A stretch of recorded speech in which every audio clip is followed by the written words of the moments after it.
Welcome back, Nerdie Sports audience. Today we're going to be talking about the NFL draft that just happened last week, as well as the NBA playoffs. I'm your host, Tim, and joining me is a man who never believed in the Los Angeles Clippers. My man, Scotty. How you doing, man? Pretty good. That's one take I'm feeling good about. A lot of takes, not so much, but one take there feeling good about. Hey, we're accountable. Just take it when it comes. I definitely was somebody who, I guess I forgot about the past, not forgot about the past, but I was like, all right, this team, the Los Angeles Clippers, we could start with. Yeah. This team is filled with Hall of Famers. Kawhi Leonard could be potentially at the top of his game right now, but he basically had that like one amazing game 2 in Denver, and I thought he could be more consistent with that. James Harden yesterday totally blew the ball as always, right? Right, Scotty? It's James Harden's what he does. Is it June? No. He never makes it to June. Is it May? Yeah. Not yet, but it's actually April 30th. He's hoping to make it to May. He barely makes it to May. Yeah, exactly. So, here's a guy who's, scoring champion, who one of the best passers in our game, but he can't even get past Christian Braun. Look, second-year player, one of my favorites out there, but if you're James Harden, you got to smoke him. Tyrese Halliburton could at least get past Giannis, which is like amazing, but he's just not confident enough. Who's overrated? He stepped up at least this game. Yeah. It's funny because last time we spoke, I believe that night they were going to play a game 4, I want to say. And when we spoke, you said, who you got. I said, I'm going with Denver. And my words to you were, I have no reasons, I have no logic, but I'm going with Denver because of 2 reasons. The Clippers are the Clippers and James Harden is James Harden. And that's basically, what you started saying here about the Clippers. Like, they're a team that, I was going to say always, they were bad for a long time, but for the past, say, 20 years has been loaded with talent, going back to Chris Paul and Griffin. This is a team that's had really great talent for like 20 years. For the past 20 years has always had at least one Hall of Famer on their roster, which again is, for me, thinking back to the 90s, that's a funny thing to say. But seriously, the last 20 years, Chris Paul, Kawhi, they've had, Harden will be obviously all the regular season stuff, Hall of Famers. But they're still the Clippers, and James Harden is still James Harden. You could just look at it very simple. James Harden, game 1, 32 points. Now, again, they lost that game, but his points had progressively gone down. And when they're winning the series 2-1, the last 2 games, they lose back-to-back games. He scores 15 and 11. That's averaging 13 points a game. On the regular season, I think he averaged 21. You can't have that drop-off. Even the 2 games they won, they weren't great games. He had 18 and 20, but he averages 21 in the regular season. So 20 is like right there. 18, just a little short. Last 2 games, he's averaging 13, and you can't overcome that. It's right on time. I feel like they kind of blew their opportunity, and by no means is this series like over, but spoiler alert, I'm picking Denver. But I feel like they kind of blew it because Denver was more beat up. They had less bodies. Now Westbrook is back, and whatever you want to say about him, he's a body. He gives you energy because they didn't have him for a while. Michael Porter Jr., he looks like maybe he's getting a little healthier. I think it was after game 4. He said that he was like 20% and might not play game 5. He played game 5, so I'm assuming he's a little healthier. And for the Clippers, James Harden, well, now you're in an elimination game.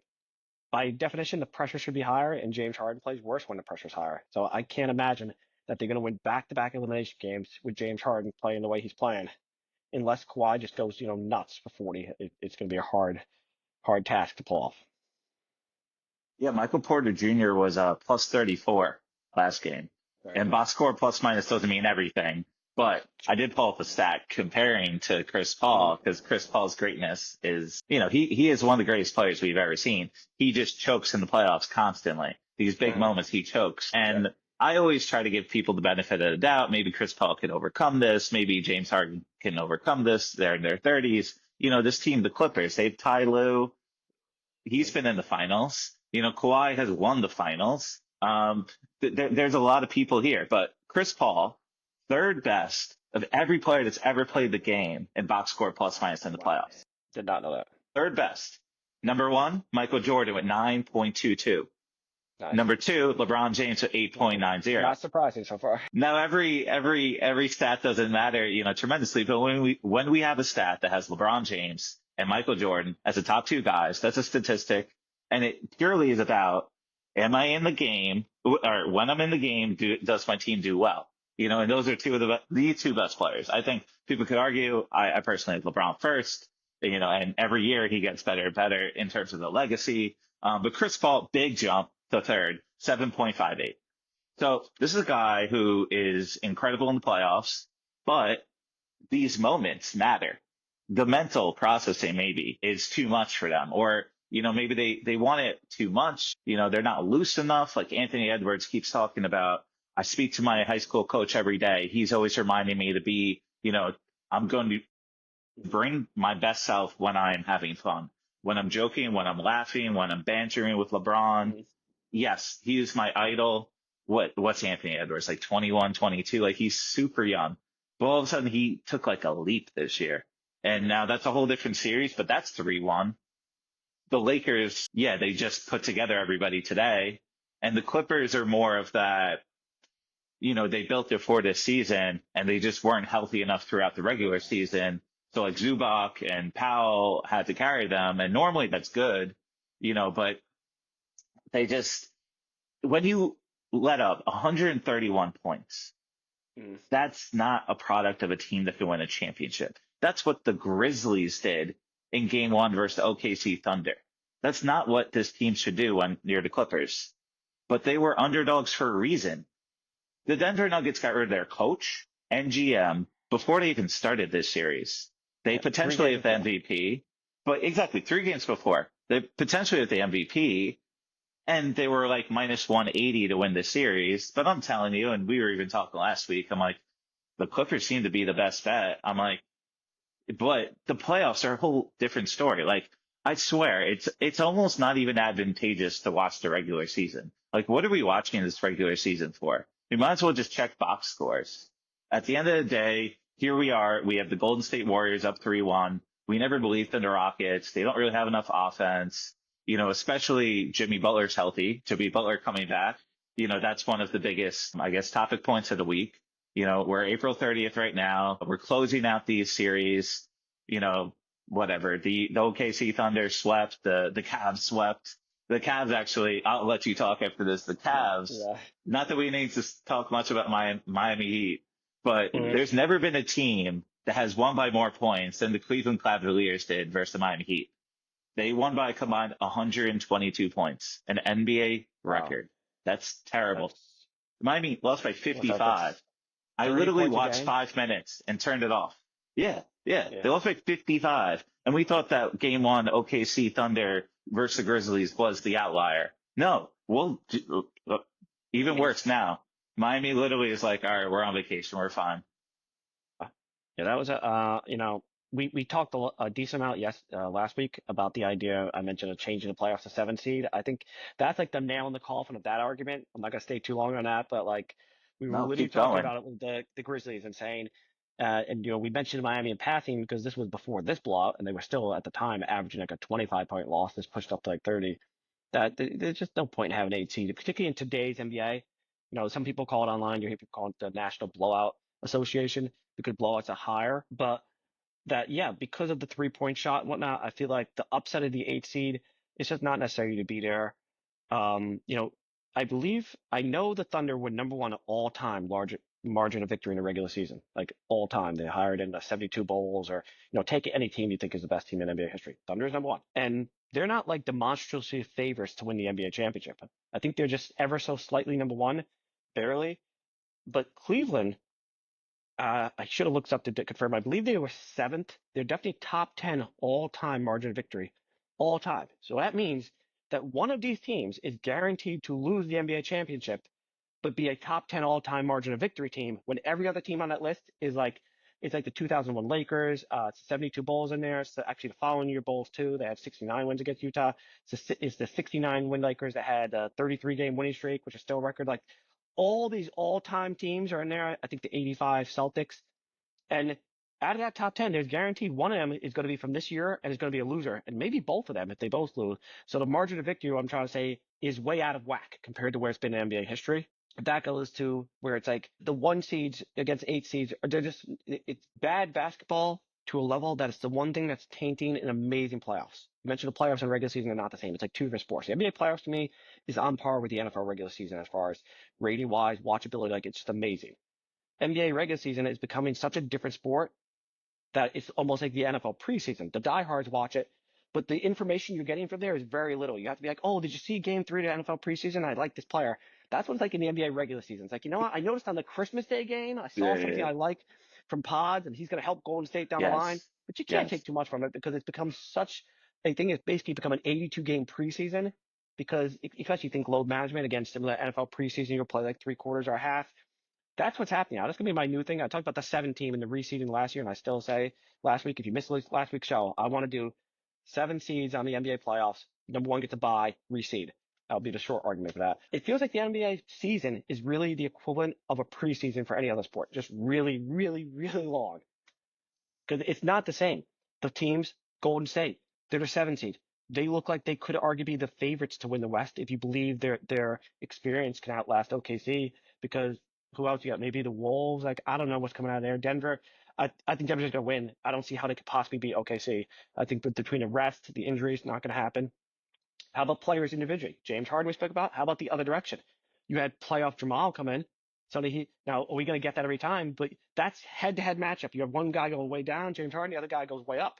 Well, you're arguably your favorite player, playoff Jimmy. Look what he's doing for Golden State. So the teams are different teams. When you have a 7 seed like Golden State playing much better, the players are different players. It's really like watching a different league. It's the equivalent of watching college basketball in the regular season in the NBA. Just another level. The skills are higher. The pressure's higher. Everything is higher, and it's amazing to watch. It's fun because it's like we get a brand new league to watch. It's like baseball just started. I feel like the NBA just started in April. I'm super psyched for it, but it definitely you feel like there has to be some tweaking to change some of these things because it tarnishes an amazing playoffs. We've had an amazing playoffs to watch what did it end? 56-point game. Like that just I don't think tarnishes it a little bit. Yeah, 55 is disgusting. Even Ernie, he said like that was one of the worst games I've ever seen, like on air. Yeah. And here's a guy that doesn't say anything bad. He doesn't call people out like Charles Barkley does. Yeah. And I didn't even want to watch it. I told my girlfriend, I was like, hey, this is probably the Heat's last game of the regular season. Hmm. Can I just watch to see how it starts? And I'll be honest, I may only last 5 minutes. She's like, no, you can watch the whole thing. I'm like, no, Yeah, I we said that promise you, before. I probably don't want to watch the whole thing. And first 5 minutes, it was just like, boom. I'm like, yep, I'm good. I've had enough. And then 55 points. I kept, tracking the score to see where they're going to land. And I joked in the group chat before I turned off the game, like, Cavs going to win by 50. And then boom, 55 points. Like, I was a little surprised with how bad Miami just faltered, but yeah, there's no point for these 8 seeds to be around. Like we said last week, I think having a 1 playing game is fine. 6 seed Yeah. versus 7 seed, and Yeah, that's that's it. fun. But the playoffs, it's not only a different level of competition. These guys are like fighting more. The refs aren't calling anything. They literally in the Pistons. I think like the Pistons Knicks series has been like the best series. It may be like super sloppy, but like Carl Anthony Towns versus Tobias Harris has been a matchup I didn't even know I needed. Here's 2 players that I have ridiculed personally. I'm like, you're more capable of what you're producing. And Carl Anthony Towns still has this, like, I don't know. He's almost like a loser, for lack of better words. Like, he just has these, like, mannerisms that I'm like, come on, man, like, grow up a Mhm. little bit. Like, he's like a little kid on the court. I just want to, like, punch in the face. But not that I'm going to hate kids, like, Jesus. But, Yeah. just like, when you were a little kid, I'm just like, gosh, I'm so sick of this guy talking. Same with, like, Draymond Green. If there's, like, a Yeah. Draymond Green character, but he's just more, like, competitive. And I'm like, Mhm. why do you need to constantly be kicking me and pulling me and like leave me alone here? I know it's a contact sport, but like, Draymond Green's just always going to do something. Carlton Towns, on the other hand, is just like flopping and flailing. And he used to have so many unnecessary fouls. This game, Mitchell Robinson and Carl Anthony Towns in game 5, I believe it was, they both had 5 fouls with like a lot of time left, which is horrible. I mean, you're 2 centers, and all of a sudden Jalen Duren is becoming one of the best centers in the game. And I didn't think the Pistons had it in them to win the series. Now all of a sudden Saturday happens and the Knicks are up, they're doing well, and then all of a sudden the Pistons, take the lead a little bit in before the halftime. They close the first half well, they open up the second half well. All of a sudden Jalen Brunson's out with an ankle injury, and I'm like, series over. this guy's done. And I think the Knicks, the Knicks ended up winning that game. And they've closed out a few great games. But still, last game versus the Pistons, like the way Tibbs orchestrates this team, first of all, he treats the regular season way too much like the playoffs. So he burns these guys out, and it's inevitable that they're going to get hurt. Right now, you have Josh Hart with a pretty bad injury. He took a nasty fall, and the playoffs are grittier. It's definitely more appealing, but I want these guys to at least like last and be healthy. Like the Knicks are unwatchable without Jalen Brunson. Like they don't have a chance to win. So once he was injured, I thought they were done. Same thing with Jimmy Butler, and I thought that those were the two guys in terms of the NBA I want to talk about the most. Playoff Jimmy's back. Jalen Brunson's the most clutch player we've ever seen, at least the first 4 games. He was averaging 13.3 points per game in the fourth quarter. That's most in NBA history. He has already, I think he's 3 away from Patrick Ewing in terms of 30-point games. He was the first player in NBA history to score 30-plus points and 7-plus assists in the first 4 games. He is the NBA's clutch player of the year, but he's also literally producing in the playoffs. And it's the definition of clutch. All of a sudden last podcast, I'm like, I don't know what they even want. This is the definition of a clutch player. He comes in and I'm watching the game and there's, the Pistons just keep pulling away. It was 90-90, but then also it was 99-92. They keep pulling away. And Jalen Brunson, Josh Hart both got hurt and they're both on the side. But Tibbs isn't calling a timeout until there's 23 seconds left. They're down 6 and they still come back close enough, but they're going to lose that game. I'm no longer frustrated watching Karl-Anthony Towns as a player in terms of his play. I think he's stepping up. He's hitting clutch threes. He's really, in their wins especially, really producing, really, giving it to them. And he's not soft. He's not playing like he's soft. He's not acting like a loser as much as he used to. He still has some pouty faces and a little intolerable, but the Knicks almost feel like they made scrap in. I don't know. I'll turn it to you. Do you think the Pistons are actually going to win the series? I think the Knicks are going to win it, and this one I've been up and down with. Before the series, I liked the Knicks, but I thought the Pistons would be competitive. Then after game 1, I'm like, I think the Pistons might take the series because they almost won that one. Game 2, I'm like, all right, they're looking good. Now going back and forth, I do think the Knicks pulled out because I think the Pistons are just a little too kind of, I guess, young, so to say.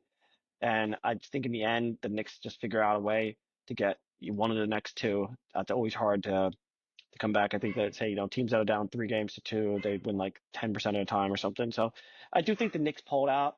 But, I mean, people, before this series, people were already saying the Knicks can't beat good teams.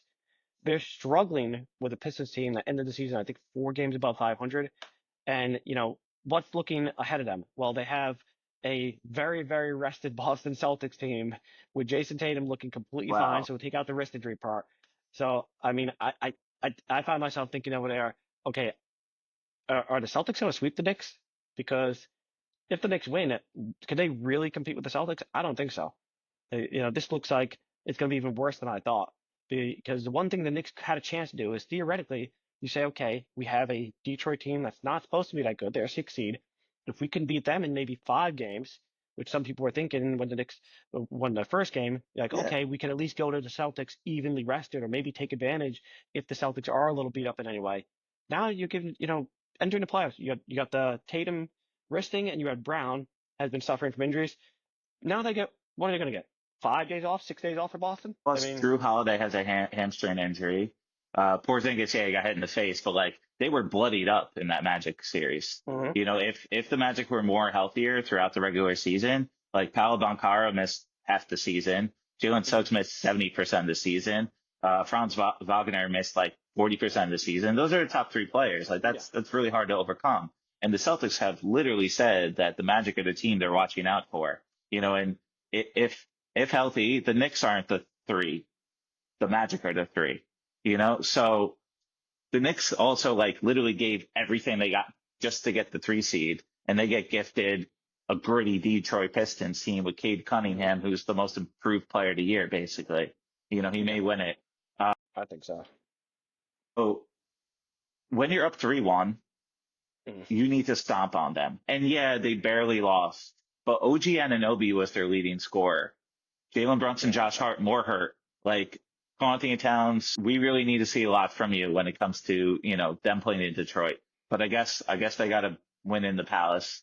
Knicks in 6. Obviously, like, I'm never Is really going that to your pick a pick? team down 1-3. Yeah, I think it's Knicks in 6 still. Knicks in 6. It's just, Okay. I'm just disgusted when they lose. I'm disgusted. Even when they win, even that like 21 run at the end in the fourth Mm. quarter, game 1, like, Mm.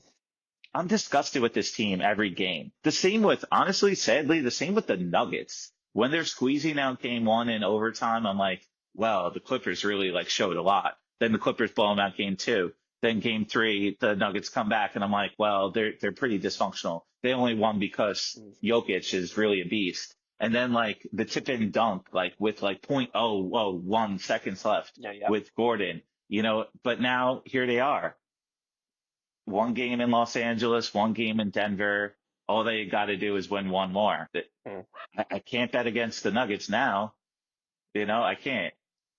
I flip But flopped on that series. Trust me, well, I guess not. I was just Clippers all the way until last game. The tip in, that was not a great sign. That's when I really started being like, all right, that's kind of one of those momentum killers. Like, the Clippers really needed that game. Denver just snuck it out.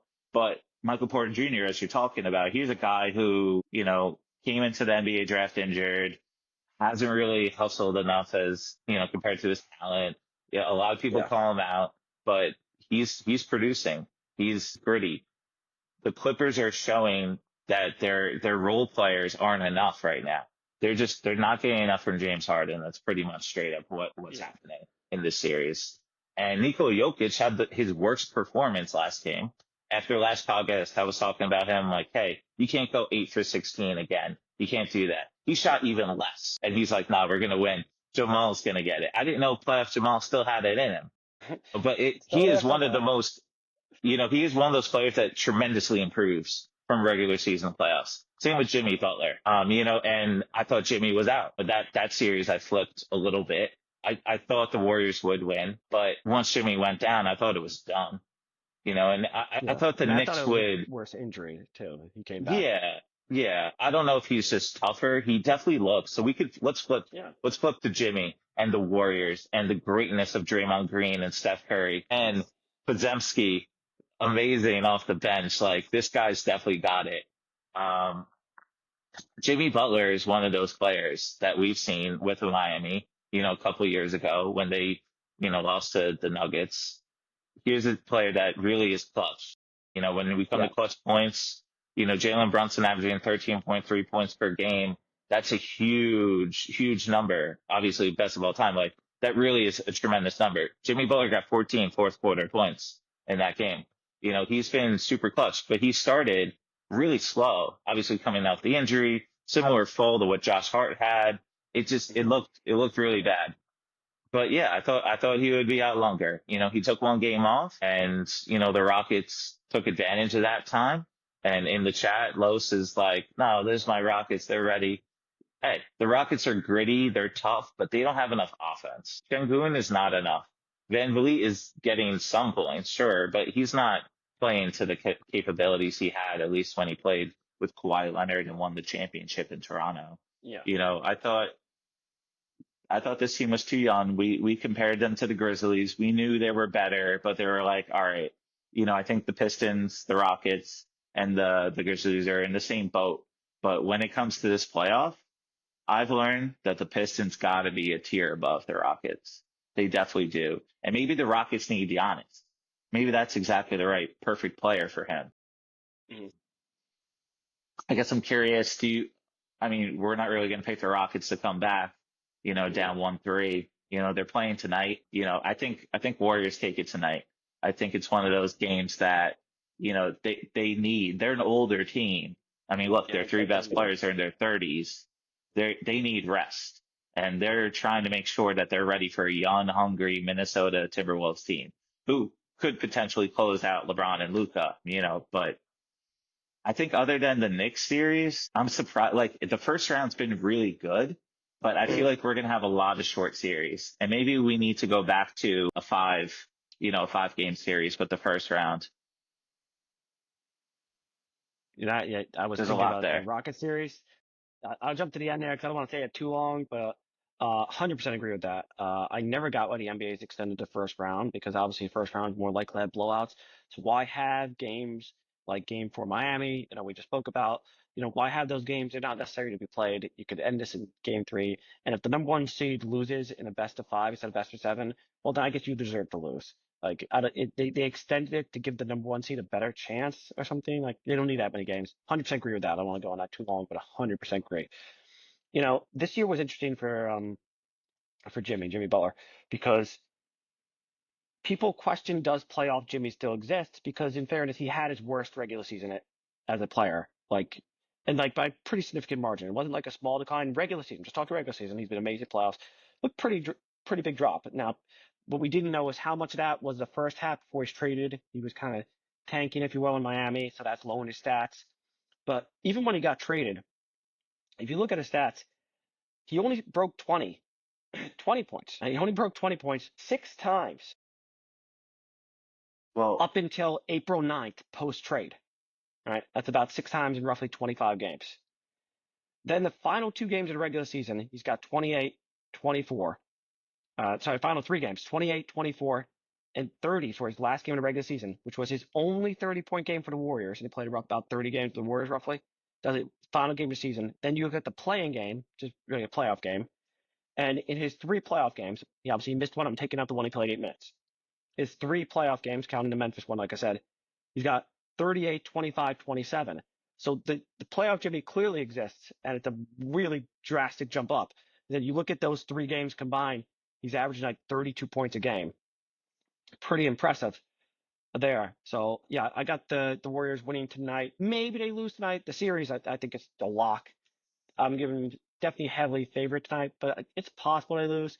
And they got to be rooting for the Lakers heavy because they're one of the teams. I mean, I feel like all these teams away. They could use some rest though with that age. If they could get, a couple of days off, because I like to push this game to 6, that would be a huge benefit for them for certain. I think the more interesting question then becomes if it's the Wolves, and I do want to touch on the Lakers series separately.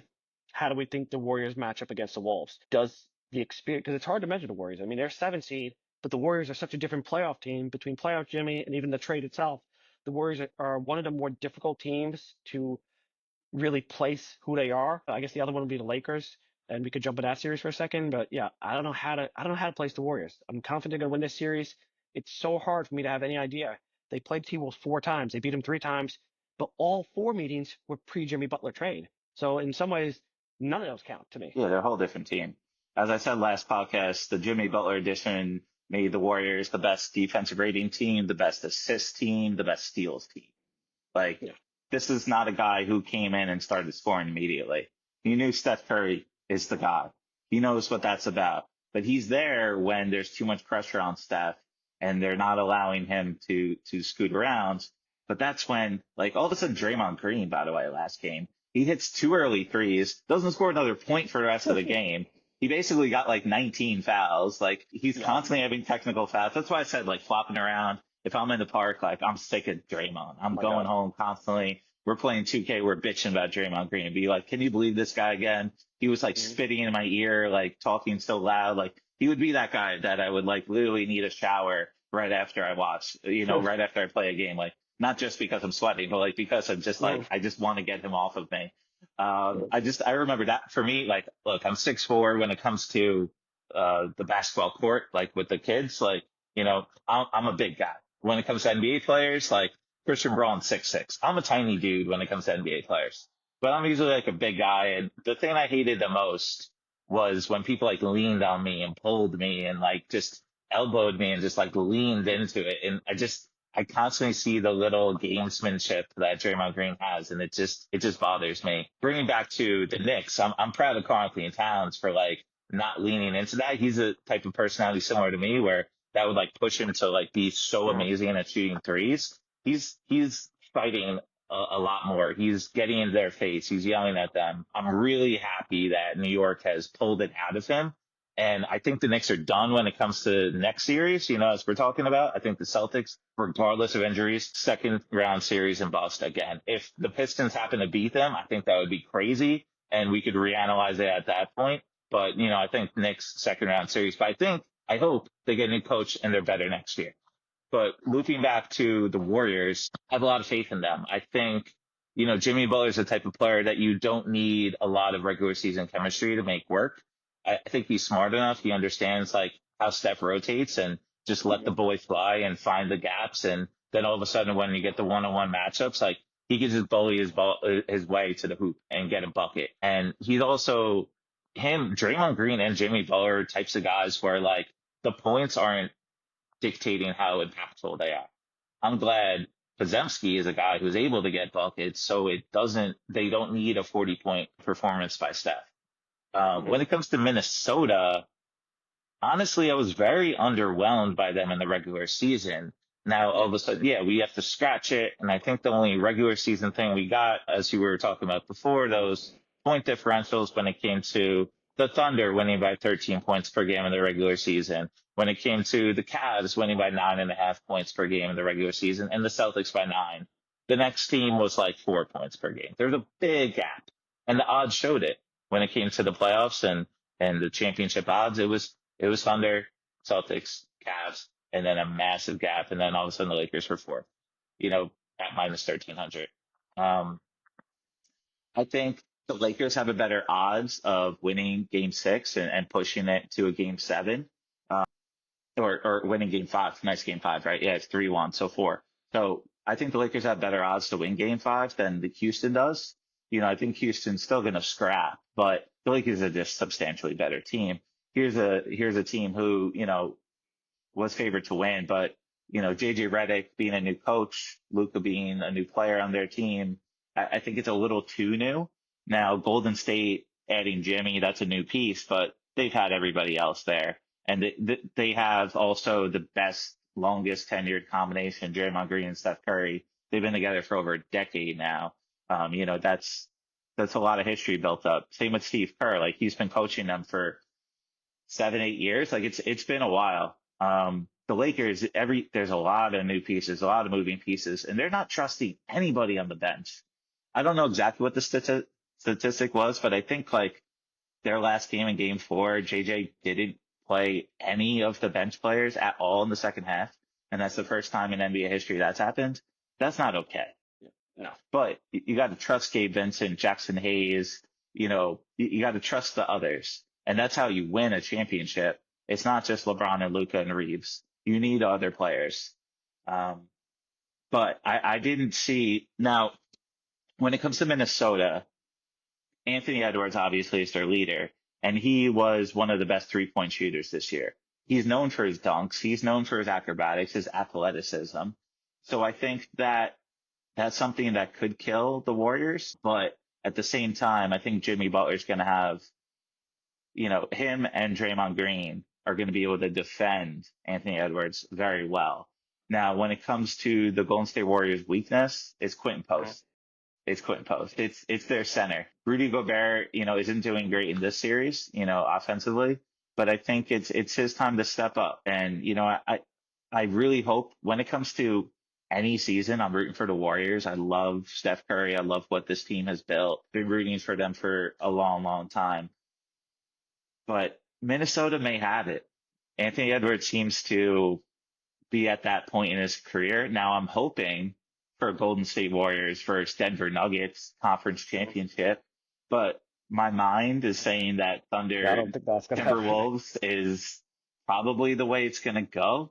Now I'm not excited by that. That doesn't even though Anthony Edwards, SGA, a lot of great defense, but it doesn't tickle my pickle. No, I mean, that's small market teams, honestly. Yeah. Like Minnesota's debatable. It's a medium market, but again, It's a small middle market. America, And Minnesota here's versus the Oklahoma. interesting thing. You're saying your mind is leaning Minnesota, Oklahoma, and then I don't you think it goes out saying Boston, Cleveland, right? Yeah. So let's Yeah. say That's that was the still conference finals. happening. You mentioned a minute ago about margin of victory. Well, I have it here, number 1 margin of victory this year, OKC. So we Yep. all think they're going to be in the conference finals.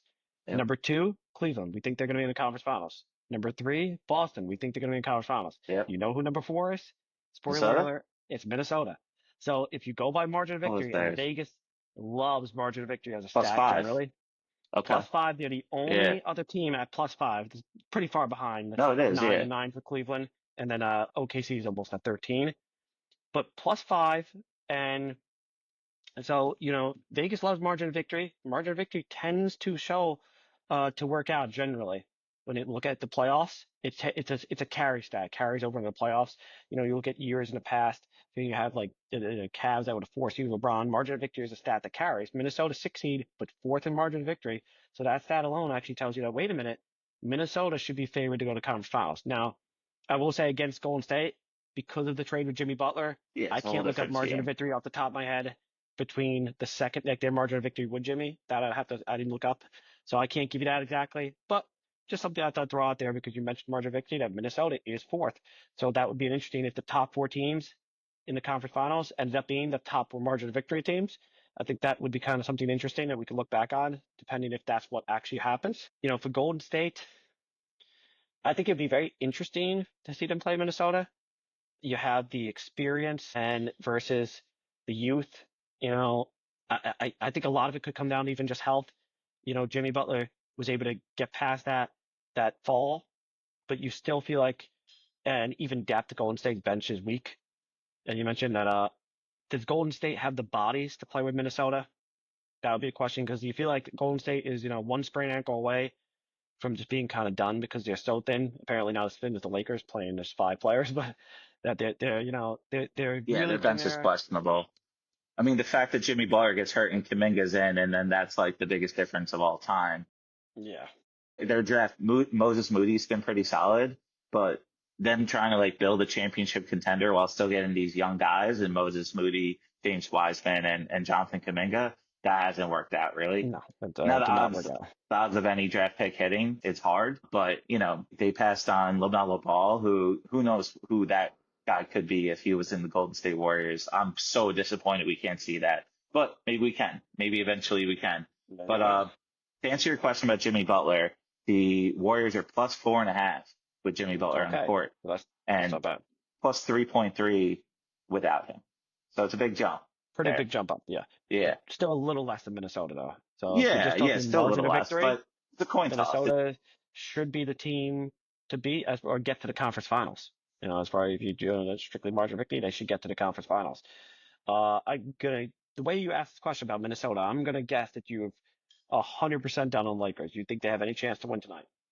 I can't pick a team down 1-3 ever. Like 3-1 tonight, though. Do you think they can win? Yeah. I mean, I think the Lakers got a decent shot of winning tonight. Yeah. I think LeBron and Luka have so much pride that they're not going to let this go. And LeBron also has been that guy who beat the Golden State Warriors, an unbeatable team, went down 3-1. So, I'd bet on the Lakers to win tonight. I would. And I think the Warriors are going to win as well. But when it comes to that, head-to-head series, the Rockets on paper have 7 of the top 10 players in this series.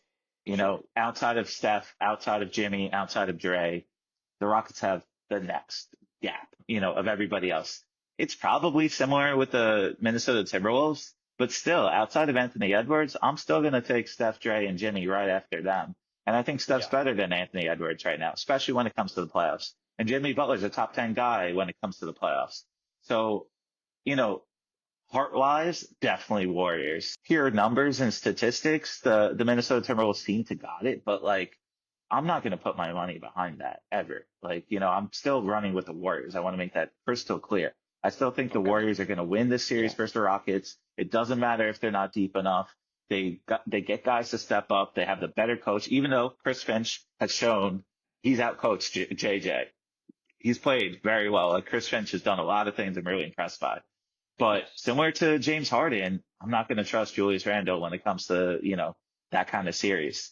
He's stepped up this series versus the Lakers, but maybe he's a little extra motivated because the Lakers gave up on him. It's possible. He's definitely an up and down guy.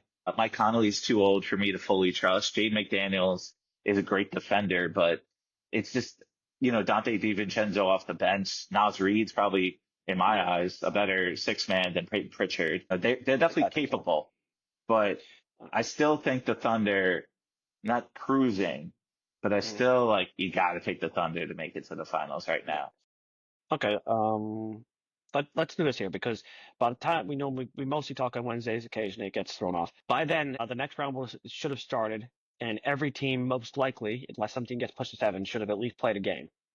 So I want to do two things before we consider a touchdown for football, because I actually do want Sure, to touch on that a little bit. I do too. Two things. We got to touch on Indiana Cleveland because that series is already set. We haven't spoke about that at all. And then just Yes, overall with our projections, because some of the other series we're projecting like the Knicks to win, the Golden State. We'll just give real quick, so for the record for the audience, our picks as far as like who's going to win the next round, right? So I'm projecting. We're going to start with projection. We think it's going to be Warriors Wolves, so we're going to guess off that, even though that could be wrong. And I'm going to go with hard overhead. So I'm going to go with Warriors. yes, I'm going to say Warriors and 7. I think it's competitive. I think 7 it gives you the experience, even though we'll be on the road. I'm going to Warriors with 7. I'll go through this kind of quickly so we can move on. I'm going to say OKC. I think OKC in 5. I think Denver's a little too beat up, and hard. I'm buying in. I'm in OKC now. I'm like I wasn't sure when the playoffs started, but they did it to Memphis. I'm all in on them. I'm going to say OKC in 5. I agree. So you agree on the first two in as far as games and team? Yep, Okay. 100%. Yep. Um, I got Boston in, and I want to say sweep, honestly, but I'll say 5 just to be respectful. But I, it's like I think it's going to be sweep. I'll sweep, but my official pick will be 5, even though my brain is actually saying sweep. And I think Boston struggles more than the Cavs. I got Boston 7, Cavs in 6. okay, you got Cavs in 6. So yeah, so I'll give Yeah. the Cavs a little more attention instead of a quicker pick, just because we didn't speak about them in the Pacers at all. Um, yeah, I got Cavs in 6 also. I mean, that Pacers game, if anybody saw it, I feel bad we didn't really speak about this much. Amazing One of game. the best endings you're going to see in a Yeah. game, and like that's got to be one of the best or craziest, depending on how you word it, endings, or worst ending if you're a Milwaukee fan that you're going to Especially see. Halliburton calling out Giannis at the end. Yeah, that's He's like like, I they won a down. championship. Your bum son won one round. They were down. I think it was 6 with 40 seconds, and then Milwaukee has 2 terrible turnovers. That's like the last one really on force, where you feel like you just got to hold on the ball and they have to foul, and Gary then you Trent get Jr. had one of the games of his life. Like, yeah, he's been phenomenal. When we talk about the Milwaukee Bucks, it's like, who's the second best player, especially when Dame's hurt? mm, Unfortunately, goddamn, Dame with an Achilles injury, he's probably out next year, potentially yeah. career ending I mean, at his yeah, age. or But, career I when think it out when he comes comes back, he'll be nothing. exactly. And when it comes to the Bucks, like it's like who's your second fiddle? Who's the next guy? Gary Trent Jr. is like, that's me. I'm like, you're like the seventh guy in Portland, but sure, you could be the next Yeah. best player. He scores like 34 points this game, but he has like 2 of the most costly turnovers right at the end, as you were saying. Sorry Um, for interrupting. it's too bad because like it kind of erases an amazing game because people get remember stuff. This is not Chris Webber timeout from NCAA, No, but this is like for people that care, and that's only because they're down 3-0. If this was Game 7, people would remember this would be tarnishing. They were going to lose anyway because they're down 3-0. But you're just like, how do you lose that game? Major props to Indiana, and I feel bad because I should be really congratulating Indiana, but I'm going to go with you. Cleveland is 6. I think they're not style wise, but they're like a poor man's Cleveland where their best players at point guard, but Cleveland's got the better point guard. And, they hustle, they play great team basketball, they pass it around, but you just feel like Cleveland's basically just kind of a better version of them almost, if you will. correct. Yeah, And it's so in that, it's almost like I've heard people say the Knicks are poor man Celtic, and they're like a really poor man Celtic. They're dirt poor. nah. Indiana's more Knicks like the, are Knicks are like a slightly better Pistons team because yeah. I'm shocked by this series still. So the Knicks were like minus 480 or 460, I think it was. Mhm. The Cavs are minus 480 versus the Pacers. So Bill Simmons is saying everybody's got to step up and start believing in the Pacers. But look, I've been telling people to believe in the Cavs all year. I'm definitely not Yeah. stopping now, especially after they literally demolished my Miami Heat by 122 points, by the way. I'll say that again. God I damn, think that was awful. that probably moved the line like 100 I'm points. sure. Like it Yeah, it probably would have definitely been, did. it would have been like 360 instead of Yeah. 460. But you beat a team by 55, you get that respect from Vegas. You earn Yep. that. Yeah, so Cleveland 6, and yeah, I want those picks. That'll be my locked-in picks. We have the same 4 teams then. I think the only difference is, and we actually picked the same Yeah. games. The only difference was Actually, let me Boston. think about it. I don't think the Celtics are really gonna, go to 7. I Yeah, know they're injured, but and the Magic has shown they could do it, but whoever's coming out of this next Pistons series, probably the next, as we said, they're banged up. I think maybe 5. Is that what you okay. said? Celtics in I 5? said 5. All right, so then we're in the Yeah. All same right. All game. right. Four teams, same game. Yeah. Hey, that's fine. Okay, we'll see how it goes. Because I think first round we had a couple of differences, but mostly the same. Yeah, Yeah, I think all right. the main difference, you were just not believing in the Clippers. And Yeah, I was like, I think we got to give them some love. But we were both yeah, picking Warriors. We were obviously both picked OKC and the Celtics and the Cavs. That was locked and loaded. We said, people are believing in the Pistons, and we were like trying to give them more love, but we're like, they're not going to pull out this series, when it comes down to it. mhm, But who knows? Maybe some fancy stuff happens. I think, it's pretty much just going to be chalk, as you're saying. But I'm at least excited. I'm still excited. So excited to watch these. Now the first round's pretty much over. I'm definitely less excited, but it takes a lot to close a team out. And yeah, Minnesota and Golden State, they're both going on the road right now. So, home team against the wall. The Lakers and Houston definitely got a solid shot when it comes to momentum. yeah. I just don't That's have all right. faith in this Houston offense. And when it comes to Luka Doncic, we could get a 40 piece right now. Yeah, and LeBron, as you mentioned, like I feel like if somebody's gonna push a game 7, it's gonna be LeBron. Like Houston, I have no faith that they can push 7 at all. If anybody's gonna do it, these teams are down 3-1. LeBron could do it. So I give the Lakers the only chance of the teams to come back, and I'm not saying they're going to actually some maybe actually win the series. I'm not picking them by any means. Houston is dead and buried. It's over there. Yeah, I'm But glad they had a we great season. touched on the They're Bucks young, though. great season. I'm glad we touched on the Bucks. This is a team Yeah. you had a lot of faith in, but they, Well, you know, eh, I got to revisit that they're 5-year prediction. You know, hey, they may get rid so of Giannis, and then you're definitely not going to pick him anymore, right? no, But the Spurs got they back-to-back should rookie of be. the years, Yeah. and So I know if they you. get rid of Giannis, they could be a good team. No championship team if they do it right. They If should they be get able rid to of get rid of Giannis, they him. could be If good. they, I mean, like a playoff team. If they trade him for the right. You're not going to cut him. I'm saying if you trade him for, you should be able to get like at least 4 first round picks and like 2 I know, starters. but I And think in the East, this Luka trade was so bad, sure, but it kind of showed us that maybe we're not going to uh, get a haul as much as we think we are for these big guys that want to leave, or who even knows if Giannis wants to leave. I But mean, like, I think it's almost inevitable. Has he actually said he wants to leave, or we no. just want him to Like, yeah, because we're he's we're so trying good? to like as fans, we're saying he deserved to leave, and we're saying if they trade him without him asking, they'll get the bigger haul because when you ask, you get less. So Yeah. we're trying Jimmy to destroyed his project, market. Yeah. but yeah, because Yeah. you look at the last 5 trades, Jimmy's market goes down for because Jimmy destroys it, but then you have Luca who gets, I don't think as much. Yeah, I think he was worth more. But then you go back, look at the Knicks last couple trades. Rudy Gobert, now everybody said that was a bad trade. They get a haul for Everybody him. said that was a terrible trade. And then even Mikal Bridges, I feel like, Phoenix Same. got a decent amount of picks there. So it's hard for me to say. I don't know what the market is because the trade market has been either oversold, like you get more than you should have for Rudy, undersold for say Luca and Jimmy. So it's like, I don't know. Could the Bucks get 4 first rounders and 2 starters? And then they're in the East, they're at least a playoff team. But for all I know, maybe they trade him and they get very little if he demands out. So it's really hard to say what they're gonna get. In the East, I feel like you could make the playoffs pretty easily. If you get like 2 starters, for you honest, you're probably a playoff team. So, but no championship, obviously. Look, as long as you don't get rid of Amen Thompson, I think the Rockets do whatever it takes. And Sengun. Sengun is one of my favorite players in the world. I think, Love watching him. you try to build around that. I think the Houston Rockets for me are the team I want Giannis to go to the most. I think they're that team that's right there, that's ready. Maybe Pistons, but I just see him in Houston more. It's almost like I miss Hakeem being down there. I miss Yao Ming being Yeah, down there. I yeah. miss, Tracy I McGrady like being seeing down there, you a know? center in Houston just feels right. So I like that. Yeah. Or big guy, I should say. But Yeah, it yeah, does.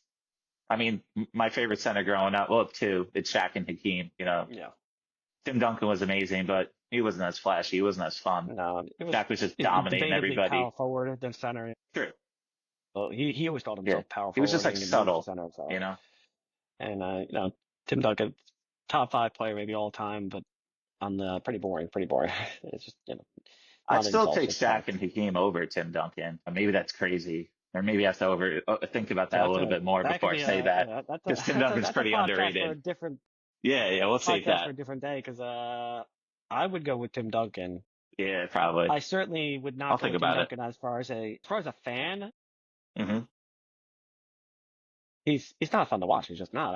And I'll tell you, I just said to you right now, I take him over Shaq and Hakeem. I think Tim Duncan is probably the 5th greatest player in NBA history, maybe, but probably the most Interesting. boring of the pantheon players. If you're thinking, top 10, top 15, whatever you want to call that number, I don't want to say not Rush Hour, that's too small. Top 4, Tim Duncan's probably the most boring. But I mean, if you want to win, he's your guy.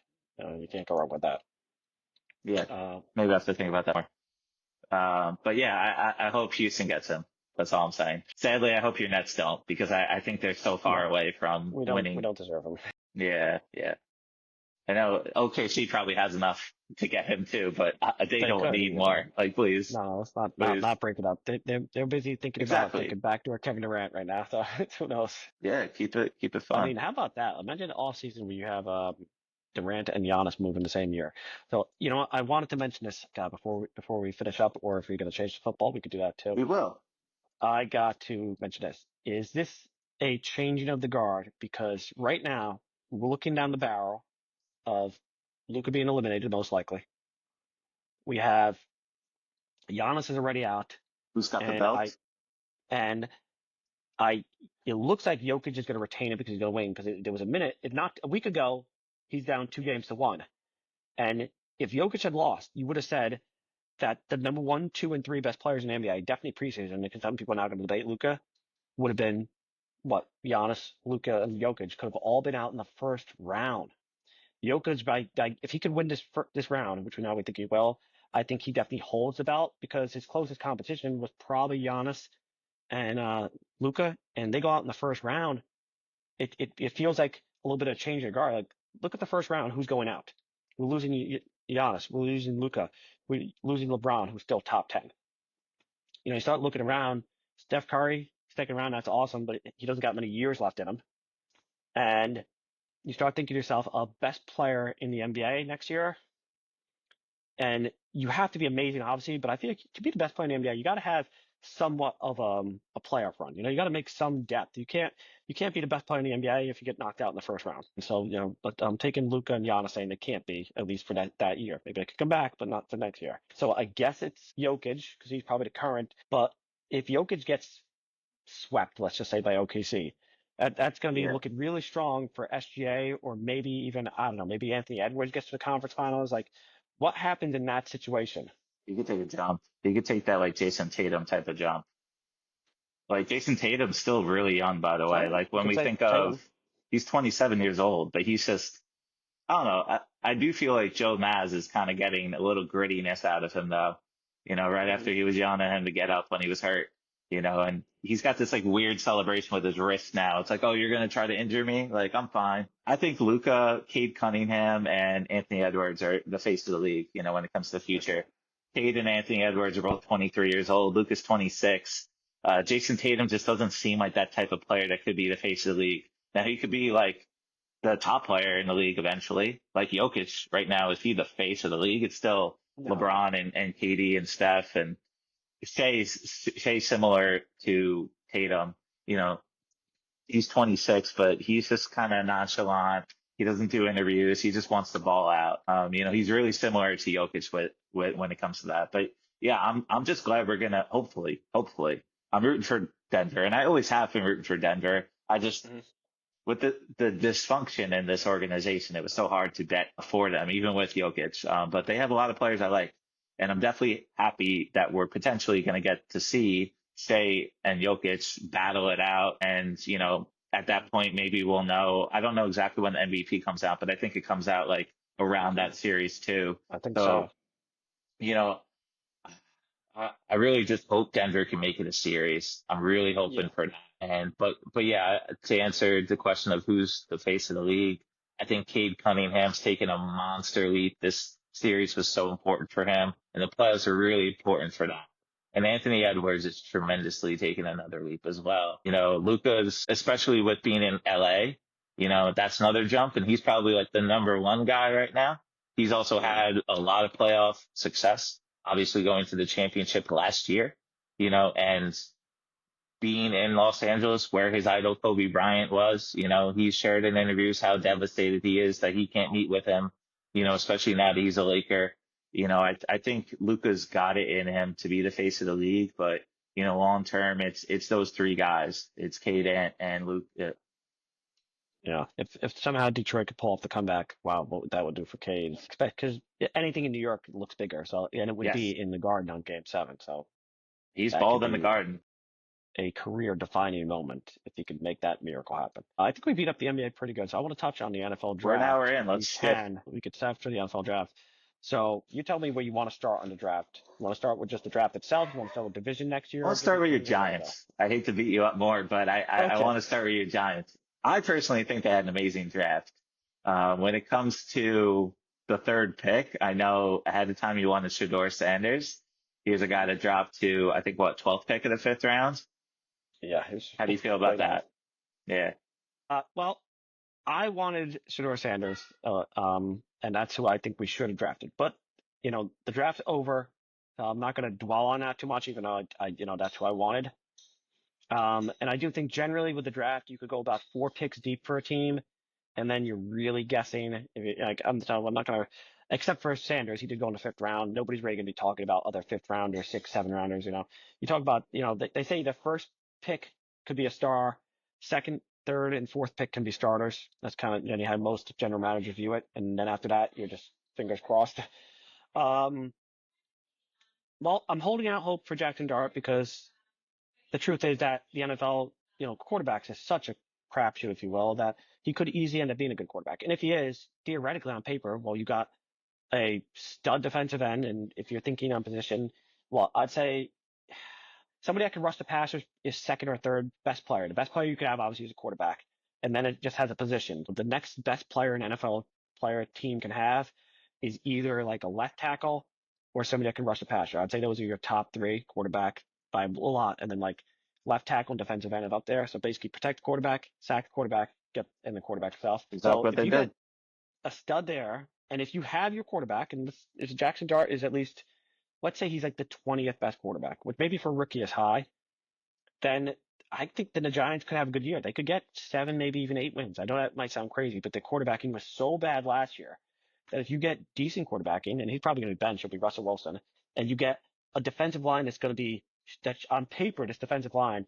I mean, you still got Burns, you got Lawrence, you got Carter. Like this defensive line should be, you know, really, really good. Yeah. Cleveland or Pittsburgh has been, one of those teams that you can say, I pick up Cleveland and Pittsburgh because those are teams that had bad offenses. And Pittsburgh, funny enough, had Russell Wilson, where you could say, okay, can we just lean on this defense? I love the running back, the pick also. I thought he was a great pickup. Even though we didn't need necessarily running back, I thought Tracy was good last year, so I think we're adding depth there. I like the Giants draft as a whole, with the exception I would have taken a different quarterback, but the positions I would have taken are the same. So in theory, I have to like this draft and just assume I'm wrong about the quarterback. And then in that sense, I like this draft. We're not competing or contending or anything like that. But in the NFL, teams get better. It's the league of parity. I don't see why the Giants can't win 6 games. I'm going to say they win 6, and their ceiling I'm going to put at 8. So I'm saying 8 is possible. My guess is 6. I say, what's your guess? I'm going to say my guess is 6. And I think they could win 8. Where I would be like not shocked, a little surprised, but like surprise is here, shock is here. I'd be like, okay, I'm not shocked that they could do, if they won 8. Anything about that would be shock. And I don't think they could win less than 5. I think even if you say just Russell Wilson, forget the quarterback. I think Russell Wilson is an upgraded quarterback. You get Abdul. I don't see how they can't win at least 5 from a team that won. What did we win last year? 3. So I think it's a good draft. It's a good draft. I'm happy with it. I think the Giants had an amazing draft. Now, That's what I want to hear. the New York Giants are the only team in the NFC in the last decade who has not won their division. The only team. So they're looking to improve a lot. There's a big jump Sure. and it's a long-term jump. They're looking to Mhm. build for the future. Right now, they already have their starting quarterback, not for the future, but for this year. Russell Wilson, they pay them starter money. Sure. They have their backup in Winston, and they're looking for their future backup. Right now, in this draft, outside of Cam Ward, everybody else in the eyes of analysts, a bunch of backups. It's backup quarterbacks. It's a backup quarterback draft. Shedeur Sanders carries himself like a starter that's entitled and ready to go and ready to be Cam Newton. He thinks he's the number one overall pick. And maybe these NFL teams were afraid to tell Dion, his dad, like, hey, by the way, like, yeah, your kid, he's not performing well in these interviews. He's not taking it seriously. And honestly, we don't even see him to be that good. He's not the definition of a backup quarterback. The reason why Cam Newton kind of was like pushed out of the league, he's not a good backup quarterback. Sure. I know it's a whole different conversation, but same with like Colin Kaepernick. Like Colin Kaepernick doesn't really carry himself like a backup quarterback. And a lot of people say he was blackballed. Unfortunately, I see a lot of comments on the internet about race, but I think it's more of the personality. You Sure. pick person over. Tebow to an extent. Yeah, Tebow's not really a great backup. He's not quarterback, period. I don't think he's a quarterback. No. Like he's a good college player. Whole different level. I'm saying that just talent-wise, he was probably good enough to be one of the 90 quarterbacks. There's roughly 90 quarterbacks in the NFL. If you talk about most teams carry three, two, and then maybe an injury reserve. Yeah. So I think Tebow could have easily been that. But you're saying he brings too much, and that's again similar to Colin Kaepernick. We're better than Tebow, but again, where it's like if you're not top 30, at least 35, say a few injuries, then we don't want you around. Even if you're top 60 or top 75, because there's always injury reserve quarterbacks or teams that carry three, then you can't be on the team. It's a different job title. It's like, Shedeur Sanders was trying to be a producer of the show when, he wanted to be the star. Like they're trying to recruit for a producer. And they're like, no, we already have a star, or we don't even see a star period in this. So we're just going to wait until the next, and maybe it's Arch Manning. Maybe they suck again. But as we said last week, I think 6 wins is appropriate. Now the Giants got the best player in the draft, best lineman for sure. They got potentially the third best quarterback. I think Jaxson Dart, by the way, he's a better, so Brian Daboll coached Josh Allen. When it comes to big arm, big size, personality, Jaxson Dart is way closer to Josh Allen than Shedeur Sanders is. Shedeur Sanders went to Colorado, got beat up.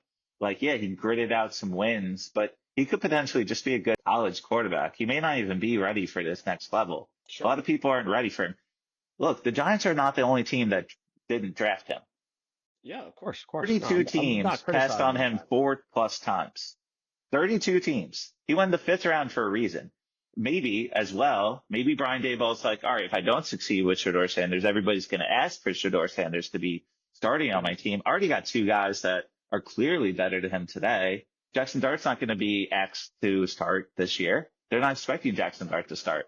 But all these Shedeur Sanders fans are going to be demanding it. Then all of a sudden, maybe Deion Sanders takes over his role. Deion wants to be a coach. And likely, if he's in a position, he may want to coach his son. Kevin Stefanski in Cleveland better watch his back. And he wasn't even, there's a video of when they drafted him. They're all doing these soft little golf claps. They're not excited for this guy. They clearly didn't want him. But yeah, I think the Giants did great. They got a guy that fits their system. They got the best player in the draft. They got a top 5 defensive tackle. They got Scadaboo, one of the best running backs in this draft, a deep running back draft. ESPN had him ranked 6th. And then one of their last picks is the 11th best tight end. They're trying to surround their team with a little bit more offense while they're clearly already dominating the D-line. I think they're fine. This is a team who hasn't won the NFC East in a decade. No. We finally had a good draft where it's we drafted for who we actually are, and by that being that we're a completely rebuilt team, and we need a lot of talent. So we tried it. We're drafting talent, building a team, and this is a draft that we had to. It's like taking your medicine. You're saying, okay, I'm drafting knowing that I'm not drafting to be a championship team next year. I'm drafting to build to maybe be a contender in 2 years. It's been over a decade, Scotty. You can't just jump. It's not the Pistons. I know. I'm trying not, but it's like the Pistons. Who do they draft this year? Are the Pistons gonna want to draft a Cade Cunningham? No. They need to do a slow build. Maybe they need somebody that could I don't know, get more buckets, like Dennis Schroeder, they can't rely on him all year. Like Yeah. they're attacking this, like the Eagles are going to be afraid of this D line. I know it. And the Eagles they literally drafted all defense and then at the end drafted offensive linemen. And they got Mhm. the quarterback out of Syracuse. I'm happy with the Eagles draft, but honestly, I'd be happy with whatever they do. I have full faith. Yeah, I They've mean the proven roster's so time over deep that time it's like, that you, they do well. you had like one or two teams where like they didn't even need an NFL draft at all. The roster's so deep, you feel like they could have just skipped it and still been good. But But they got an Alabama linebacker, one of the best in the league. I think they're fine. They got two top seven linebackers. Even though I think their biggest loss was Nakobe Dean, a linebacker, Mhm. and maybe they're a little concerned with his injury, but yeah, they don't technically have any holes to fill, so they drafted, and I think that's what every team should do in the first round, draft the best available. I mean, the Chiefs drafted one of the best offensive linemen. Here's a guy who has a torn patella, which is going to be probably he doesn't play next year. But like for the future, like Patrick Mahomes is going to Yeah, be on their team for another decade, hopefully. So they and need to draft for the future and protect him. And that's the clearly beauty the of Super having Bowl a proved that they can't protect him. yeah. I mean, the beauty of having when you have a locked in quarterback, and most people you would say he's the best quarterback, even if you have a top five quarterback. When you have a locked in great quarterback, you can draft a player for the future because you're saying, well, we're going to have Mahomes for this many years, so we can draft a player that'll be good the year after. Compared to when you're on a team where you're a coach that's trying to save your job, you might have to go in a different direction. And I think the irony with the Giants there is a lot of people said they have to draft a quarterback because it will give Dable an extra year. Because generally, the owner might say, well, we need to see how this turns out. But they kind of went the other way and said, no, no, no, we need good players because we can't have a year where what if we do draft Sanders? He's not good. The rest of now we missed out on Carter, so the rest of the team is bad. Then we lose, and then they're like, okay, well now we need a new coach. So that they in some way they did the opposite. What a lot of people are saying pre-draft, like you got to draft a quarterback to save your job. No, they were They saying no, we still got to did. They get good traded up to players to get go in the Dart. draft. Yeah, so I think they did the right thing. For the Eagles go, they're arguably their biggest rival is the Cowboys. I think everybody has to touch on the Cowboys. Um, you got the Eagles. I'm assuming win this division. This division used to be a division that flip flopped like every year. It was like known as a division where there was never back to back repeat winners. I don't see how the Eagles don't win this division. I mean, the Commanders have a shot, but like I feel like the Eagles are going to win the division this year. I don't want to say going away because that's insulting to the Commanders, but I mean, I think the Cowboys take a step. They have to take a step back.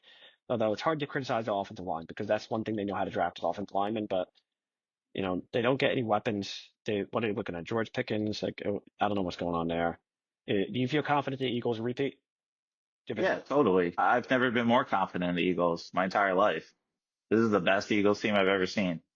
Absolutely. And they won four of the last 10 years. The Cowboys won four of the last 10 years, and the Commanders won two of the last 10 years.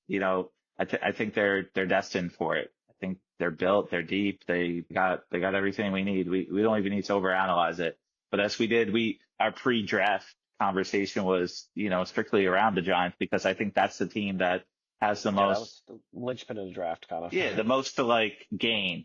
Like they have holes to fill. They clearly weren't going to pay Saquon Barkley to be mediocre. They're like, all right, like, yeah, it's going to be a bad look if you go to Philly, but like, go have fun. And I think good for them. I think the Giants are a well-built organization. I have faith in them, even though they haven't won in a decade. Like, they're still good. I still have faith in them. I don't think they're a dumpster fire. I think there's plenty of other teams that are a lot worse than them. Um, Yeah, I'd like that we're heading in the right direction now. I feel like for a change. Yeah, some of my other big winners, I think Baltimore Give me some drafted a winners. lot of good players. They got the second best safety, the fifth last best defensive lineman. The Packers got one of the best wide receivers in Golden. The Lions just beasted on the guards, so they're already a good team. They got the fifth best, according to ESPN. They got the fifth best, seventh best offensive guard, as well as the eighth best defensive tackle. So they're like, attack the quarterback, Yeah, protect the quarterback. We're attacking the they got the middle. the trenches. They're so It's how the I don't Eagles know, won, taken away, so but why it's not like, copy yeah, that? it's a copycat league, and they also it's smart because like the Lions, no, they're one of the few say really good teams, particularly regular season. I know at playoffs they just got re-injured. Off the top of my head, they're like I guess you could say the Rams, they're one of the only great teams that have a immobile quarterback. Right, like the Yeah, future is like mobile quarterbacks, right? If you start looking at the like top four teams and say the conference final stuff like that, the Rams said, okay, we know we're a mobile quarterback. We have to have a dominant offensive line. We're going to make sure that even if we get an injury, we have a backup that can sub in that injury because they're like they know exactly what they are. They had the best offensive line debatable with the Eagles. I think they had the better, definitely say running game, maybe offensive line. Like you look at what they were doing with Montgomery even when he went down Gibbs. Eagles had the better defensive line, but just pure offensive. Just the offensive line, I think Lions are a little better. Eagles have the best trenches combination. I think Lions well, are a little better people on the said offensive before line. people said before the playoffs started that the Lions had a better team. Yeah. Like they went what Uh, 15-1 last year. yeah. And I think people I are give picking the them, Eagles because of, yeah, there's I so guess, many more injuries for the Lions. consistency. I mean, the They, Lions have won their division 2 years in a yeah. row. Remember, the Lions had all those injuries. They were mostly on the defense.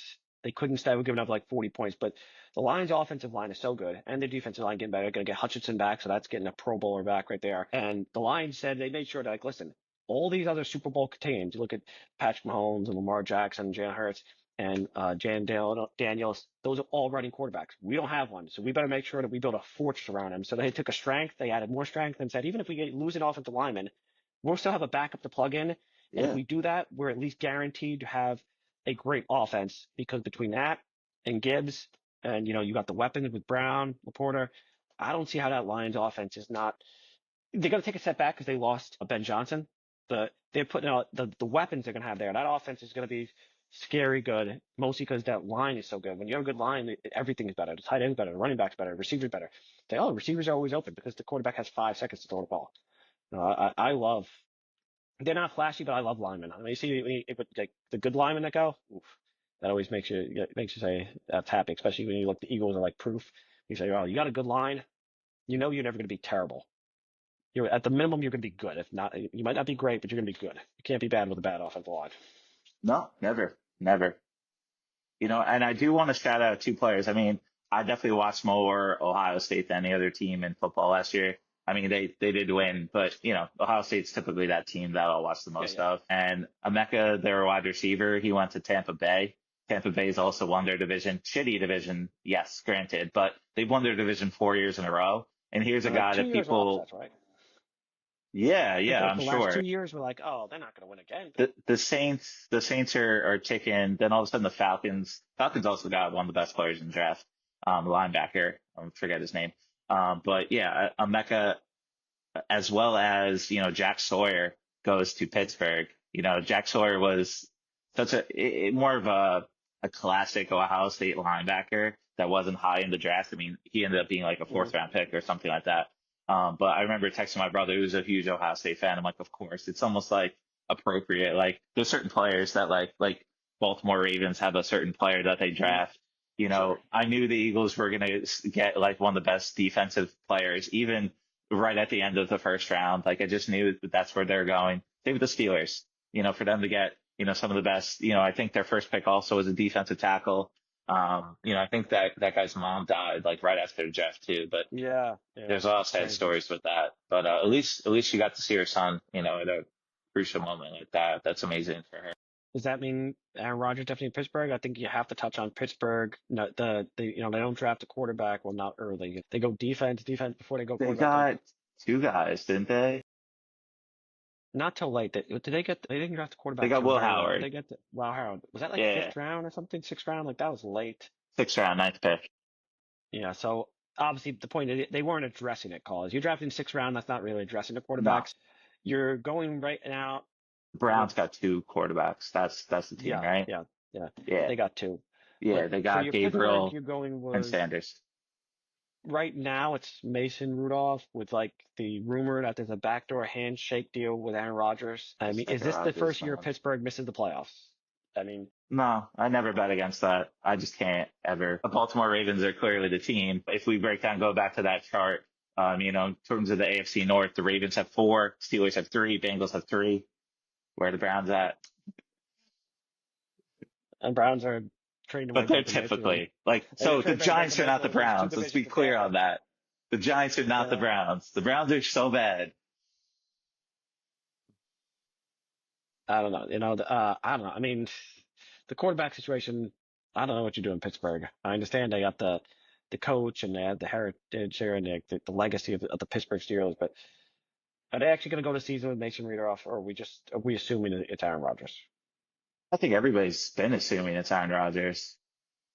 It's, I mean, come on, yeah, Mason Rudolph's not going to happen. It's not. So Is Rodgers really going to retire and then all of a sudden they're well, SOL? You know, if he would. He's Aaron that type Rodgers of retire, guy. okay, yeah, that's what I'm saying. He could. Like, Yeah, if anybody could kind of pull the fast one on you, if Aaron Rodgers said tomorrow he yeah. retires, does No Pittsburgh make the stop. playoffs? No, no shot with Mason Rudolph, right? They can't. I mean, Mike Tomlin always makes playoffs, but I don't Yeah, even you think he need a can quarterback. You do need pull that somebody. rabbit out of his hat. You know, you can't. There's no way you Nah, can get that. Mason's that bad. But there's got to be somebody out there. I don't know who, but they got to have some Always backup somebody. plan. They can't have all their eggs in Aaron Rodgers' basket. Like that's not the type of guy you bet on. Yeah, I also yeah, I like the Rams draft. I like them Okay. getting more ammo for next year because, like, smart people, smart teams, you're always thinking, a step ahead of your opponents. The Rams are already saying, well, we don't need a quarterback this year, but Matt Stafford is older. We need one next year, maybe. And next year is going to be a great draft, so we can get another first round pick for next year. Then we could use that for ammo to trade up to get a top 5, top 10 pick next year and get the quarterback next year during the strong draft. So I like what the Rams did there. I mean, on paper, they were the team that competed the hardest against the Eagles. So it's a good Totally. team. They've hit like the last 3 drafts out of the park really. So I trust them. So I like what they're doing. At the same time, I look at the rest of the division and the Cardinals are really slipping down there as becoming one of those bottom of the barrel teams. Like, yeah, I have Kyler Murray. You mentioned it, compared bad teams to Giants, but like the rest of the organization, I don't know what's going on there. No, they're terrible. Seattle, I did like Panthers as Seattle's well. draft, but I don't think they're as good as the Rams. And then you have the Niners, who they feel like they're doing the opposite of Bill Belichick. Bill Belichick's always theory was trade a player a year too early, than a year too late. You look at the Niners, and they just paid Kittle a ton of money. Was it yesterday? I believe it was yesterday. And he's now the highest paid tight end in the NFL. And don't get me wrong, Kittle's a great player, but their roster is full of expensive older guys. And tight ends get beat up on top of that. And like, I understand they were rocking a hard place. You kind of had to pay Kittle because he's still a great tight end, but you're paying a lot of money to a guy that's getting older. You got Christian McCaffrey who's being paid a lot of money, and we don't know what we're going to get at him. And he's a running back, so he get older. You got, Trent Williams, who's like still a all pro, but his age, he's like setting records. He's like a LeBron James in a way, almost, as far as his age for that position is. He's going into uncharted territory of being this good at that age. So any day could be the day he drops off. That roster's getting beat up. It's old. I didn't think their draft was particularly great. They haven't figured out the Brock Purdy contract. So I feel like the Niners, man, a team that last year's preseason, not last year, they lost it. They didn't make the playoffs. Last year's preseason, the week before, like the final week, at week 4 of the preseason, the final week before it started, they were favored to win the Super Bowl. Win the Super Bowl. Because that was like a whole thing is they were favored ahead of the Chiefs. They was them number 1, the Chiefs number 2. Like, they were favored to win the Super Bowl, and then they missed the playoffs, and right now they're looking like, I think they're going to miss the playoffs again. I think the Niners miss the playoffs again. I don't know if that's a hot take or not for Kyle Shanahan, but I think the Niners miss the playoffs again. I don't see them winning the Rams in the division. And you look at the wild cards, there's so many teams that could be wild cards in the NFL, and you start looking at the Bears, which everybody was hot on and they were bad, but I think they had a good draft, so I think they're going to be better. That whole division feels like it could be 4 teams if JJ McCarthy is any good over there. Um, and I don't know if they can pull out another wild card. They might miss the playoffs 2 years in a row. That's what I think. I'm going to say that. Yeah, I think they missed the playoffs again. I think the Niners missed the playoffs the second year in a row. Yeah, they remind me of the Milwaukee Bucks, man. You know, Wow, I like here's a that team comparison. that went to the championship game, Hold on won too the tight, too championship, long. and then yeah, I don't know, just couldn't figure out how to get this player like Damian Lillard to gel into their team. Now Christian McCaffrey blew up; he was amazing, but similar injury history, similar issues with that. They just Older team. signed older team. They just signed George Kittle, by the way, to a 4-year, $77 million deal. But yeah, look, the Rams have been the team that the Eagles are afraid of, and then Mhm. the Lions and the Packers, I feel like, are right below that. And the Bucks probably could potentially win their division 5 years in a row, but there's a big gap between that. Like Baker Mayfield, he's fun, but I don't know if he's necessarily on that level to really produce. I think they're a little bit away from that. In terms of, as an Eagles fan, who am I most afraid of when it comes to the playoffs? Who are you afraid of? Give me a top 2 at least. Rams, Lions, Packers. That's it. It's those teams. Rams, Lions. There's a big gap after that, I think. When it comes to like Falcons, Saints, Bucks, I guess the only Cowboys, other team I throw in there Commanders. I know Washington, Commanders, right? You did mention Yeah. I think you have to throw Commanders in there, even though it's weird because they made it to the conference championship, but they lost by, what was it, close to 30 or something? I don't know, like 28 points, something like that. Yeah, no, the game was over quick. But at least I do like that they went line first. They drafted offensive line first round. They didn't really have a lot of picks, but I think they did well. They got the that rookie quarterback contract cheat code, as they call it, where it's like they got all that extra money that they could spend around compared to most of the rest of the league. So that's a huge advantage for them. So I think you got to throw them in there, and it's like, are they going to go the route to the Commanders, become the Texans, would actually take a step back, or theoretically on paper, a second-year quarterbacks are supposed to make jumps? Does Jaden Daniels actually get better, if possible? And then, it's possible that they could be the number 1 threat to the Eagles. They're kind of like the Pistons, where they made such a jump, and now we're like, all right, let's say the Pistons do beat the Knicks. Well, it is like the Pistons if the Pistons beat the Knicks than the Celtics. And it's a little different with football because it's easier to win one game than a 7-game series. But like, I feel like the Pistons were that team. Look, they were 18 wins last year, huge jump, competing with the Knicks. Cade Cunningham, similar personality to Jaden Daniels. It's face of the future, like really young players, like actually like making a difference. He's a 23-year-old. Sure, Jaden Daniels is around that same age, like really truly making a difference. And you see them, but if you take Jaden Daniels out of that roster, like, are you really betting on this team to win? Same with Cade Cunningham. And now I know that's a big, obviously if anybody loses their quarterback, what's going to happen? Here, the Pittsburgh Steelers don't even have a quarterback. The Browns draft 2 guys because they're like, all right, we want to put as many eggs in this basket as possible. But yeah, I mean, I don't think the Commanders are on that level. I think they did great last year. The Packers disappointed in the regular season. They had a lot of injuries. The Lions, I wouldn't say disappointed in the playoffs, but they lost to the Commanders. That definitely was unexpected. If that happens again in the playoffs, I'm taking the Lions again. I'm not just going to predict that the Commanders are going to be able to do that again.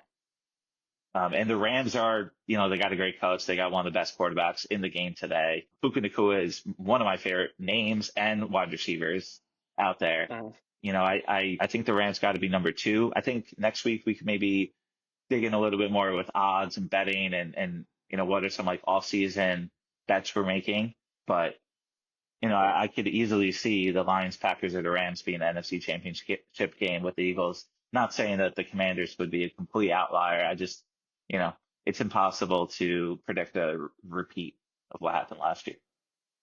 Okay, final question before we get going here. As of yesterday, the Chiefs are 3rd in the AFC to win the conference. Crazy or accurate? 3rd, so we've got Baltimore ahead of them? Got to be Baltimore and Bills. Both are ahead of them. Interesting. They obviously beat them back-to-back years in the conference championship last year. Yeah, I think that's crazy. I think that's absolutely crazy. I mean, if you break it down, like obviously each division's different, but the Chiefs have won 9 in a row.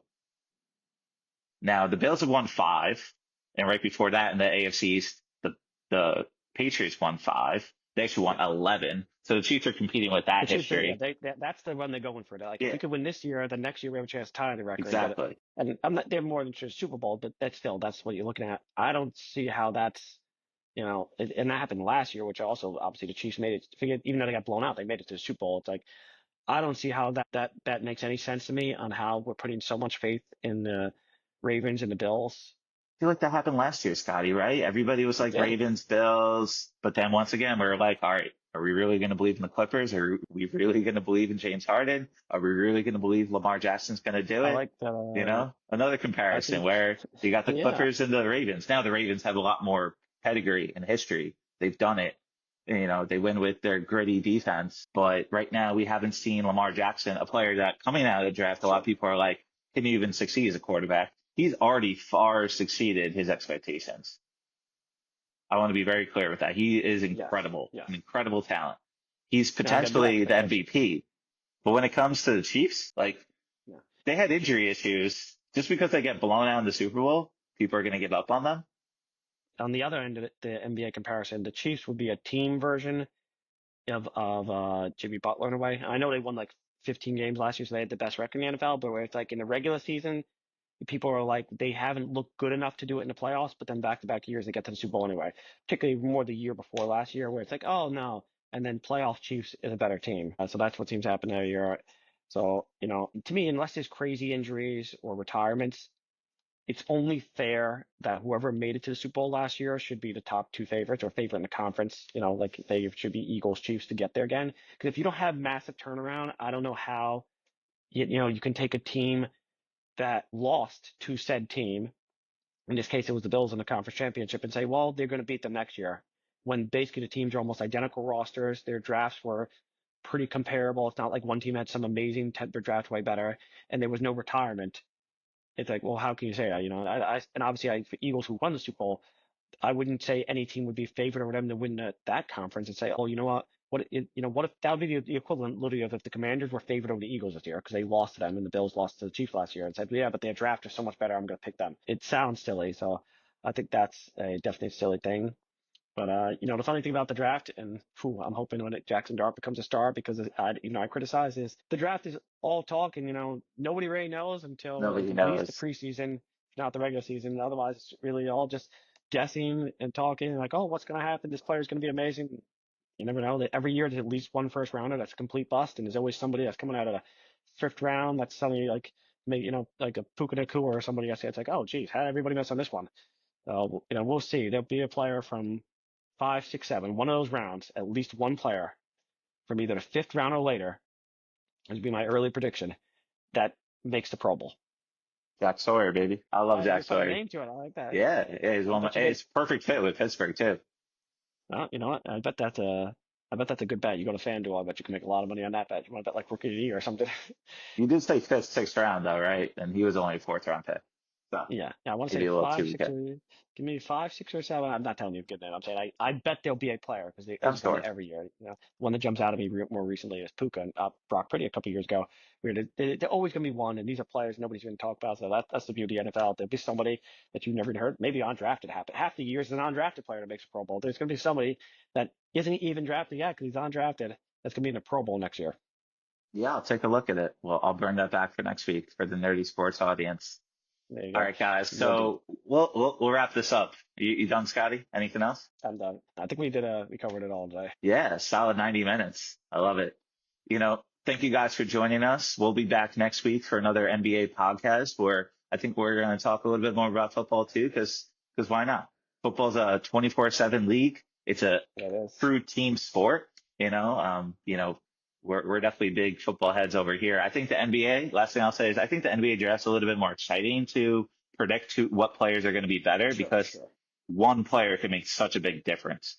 And it's a lot easier to see like what one player can do. And they don't have a face mask. They don't have like almost like football's like they don't have like an identity, or like, but that's why guys like Reggie Bush or Vince Young like just pop off the TV screen because you're like, whoa, like this guy's making a difference. I actually like see and I notice this guy. This guy looks different, like a Cam Newton. Like there's some unbelievable players that I'll never forget how they made me feel watching them on the football field. But look, thank you for coming back. We'll be back next week to talk more nerdy sports stuff. Yes, I got to throw this in real quick just because you were talking about the NBA draft. Yeah. May 12th. That's the Mm-hmm. day of the lottery balls. It's the ping pong balls. Who's So the getting NBA, Cooper? yeah, exactly. That's for the NBA. That's in the lottery is a little bit of a draft. The NBA, the players are more predictable where you go. So a lot of times the lottery day is almost like draft day because the NBA, the top five particularly, you can guess really accurately just by compared to the NFL. In the NFL, sometimes it's accurate. You could just say this guy's going number 1, 2. NBA, I feel like top five, it's pretty easy to guess who's going top five. Like, oh, this 5 player is going to go the day the lottery's done. So lottery day for NBA, big day. I wanted to see if it was before our next show. It should be 2 shows from now, not next show, but we'll get to talk about the lottery. Yeah, look, I would love to do live reactions, especially if you're Nets, get him. That would be incredible. Cooper Flag is that kind of guy. He's that level. Yeah, He is. will be ecstatic. Yeah. We don't deserve him, but hey, I'll be happy. Yeah. I'll talk to you about a live one. I think a live reaction will be perfect. All right. Thank you for joining us, Nerdy Sports audience. We'll be back next week to talk more NBA hoops. Hopefully, we got some good games coming up this week. Yes. But as always, Scotty, Keep it nerdy. keep it nerdy. Peace.